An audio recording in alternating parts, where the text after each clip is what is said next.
Hello everyone! Si Inday V po ito. Tara, lakbay diwa tayo. Ang bawat sakripisyong ginagawa para sa Diyos ay may walang hanggang halaga. Magpatuloy sa pagsunod kay Kristo sapagkat ang dulo ng kanyang daan ay buhay at kaluwalhatian. Maraming tao ang nag-aakalang kapag sumunod ka sa Diyos, mawawala na lahat ng problema. Ngunit hindi iyon ang ipinangako ng Diyos. Ang ipinangako niya ay sasamahan niya tayo sa gitna ng bawat pagsubok. Ang landas ng pagsunod kay Kristo ay hindi palaging madali.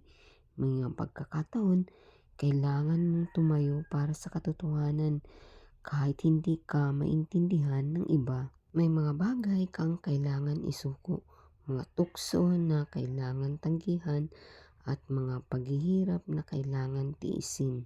Ngunit ang bawat sakripisyo para sa Diyos ay may walang hanggang kabuluhan.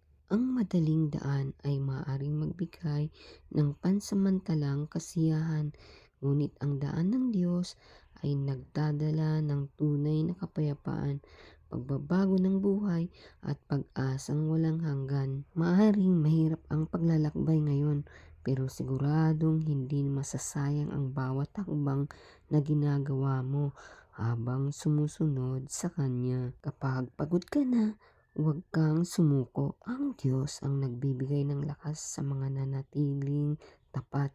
Ang hirap ay pangsamantala, ngunit ang gantimpala ng Diyos ay walang hanggan. Tara, manalangin. Dakilang Diyos, salamat dahil hindi mo ipinangakong magiging madali ang buhay. Ngunit ipinangako mong hindi mo ako iiwan. Bigyan mo ako ng lakas upang manatiling tapat kahit mahirap ang landas. Tulungan mo akong huwag sumuko at patuloy na magtiwala sa iyong mga pangako.